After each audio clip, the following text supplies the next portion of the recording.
لە دوای باکردەیکردنی ڕەشەی هێزی دەریایی سوپای پازداران بەوەی وەڵامی کردەوەی بەریتانیا دەداتەوە لێدوان و جێڕانەوەکان هەرچیەک بن خاڵی سەرەکی کێشەکەی نێوان بەریتانیا و ئێران لە گەڕووی هورمزدا پارچەکرداری ڕەفتاری بەریتانیا لە گەڕووی جەبەل تارێق. چوارشەمەی ڕابردوو حەسەن ڕۆحانی ڕایگەیاند لە ڕاستیدا ئەوە بەریتانیا دژی یاسا و ئاسایشی نێودەوڵەتی کەشتیوانی لە دەریاکاندا وەستاوەتەوە یا دواتردا بێ ئاکامەکانیشی قبوڵ بکات. هەر بۆیە عەباس موسەوی وتەبێژی وەزارەتی دەرەوەی ئێران لە پرێس کۆنفرانسێکدا ڕایگەیاند دەکرێت بە ڕێگەچارەی دیبلۆماسی کێشەی کەشتیەکانی هەردوو وڵات چارەسەر بکرێت.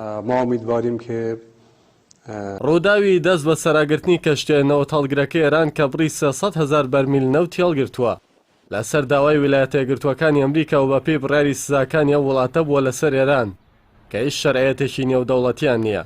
تەنانەت ئەگەر کەشتیەکە بەرەو سووریا شوو بێت کامێ ئاسای نێودەوڵەتی ڕێگەی بازرگانی نێودەوڵەتی دەگرێت. ئەگەر ئەمریکا و بەریتانیا بە مافی خۆیانی دەزانن بە هەموو ئازادیەکەوە لە گەروی هورمزدا هاتوچۆ بکەن بۆ پێی گەروێکی نێودەوڵەتیە هەمان مافیش بەسەر گەروی جەبەل تارێقدا جێبەجێ دەبێت. هەڵاوێردن لە ماناکردنی یاسا نێودەوڵەتیەکاندا قبوڵکراو نییە کەواتە کۆکردنەوەی هێز لە ناوچەیەکی قەیراناوی و ڕوبەڕووبوونەوەی هێزە نارەکان و ئەگەری هەڵشاخانیان لەگەڵ یەکتر لە خۆرهەڵاتی ناوەڕاستدا مەترسیدارە و لە هەر ساتێکدا ئەگەری جەنگێکی نەخوازراوی لێ دەکرێت. نەدەبوو حکوومەتی بەریتانی لە سەر داوای ویلایەتە یەکگرتووەکانی ئەمریکا و بەو شێوەیە نەوتەڵگرەکەی ئێران ڕاگرێت. دەبووەوە بۆ کەشتیە جەنگیەکانی ئەمریکا بەجێ بێڵێت کە لە ئۆقیانوسی ئەتلەسی و دەریای ناوەڕاستدا کۆکراونەتەوە چونکە ئەو کاری بەریتانیا وەکو پاشکۆیەتی بڕیاری ئەمریکا دەخوێنرێتەوە لە دژی ئێران. ئەوەش دژە لەگەڵ هەڵوێستی وڵاتانی ئەوروپی وەکو فەڕەنسا و ئەڵمانیا کە ڕێکەوتنامەی ئەتۆمیان لەگەڵ ئێران واژۆ کردووە.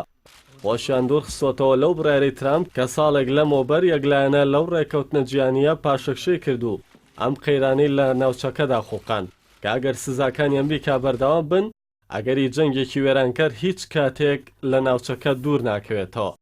ئێمە نازانین ئەم قەیرانە چۆن و کەی کۆتایی پێدێت بەڵام ئەوەی کە ڕوونە دەسەڵاتدارانی کۆماری ئیسلامی ئێران خنکاندنی وڵاتەکان بە سزاکانی ئەمریکا قبوڵ ناکەن.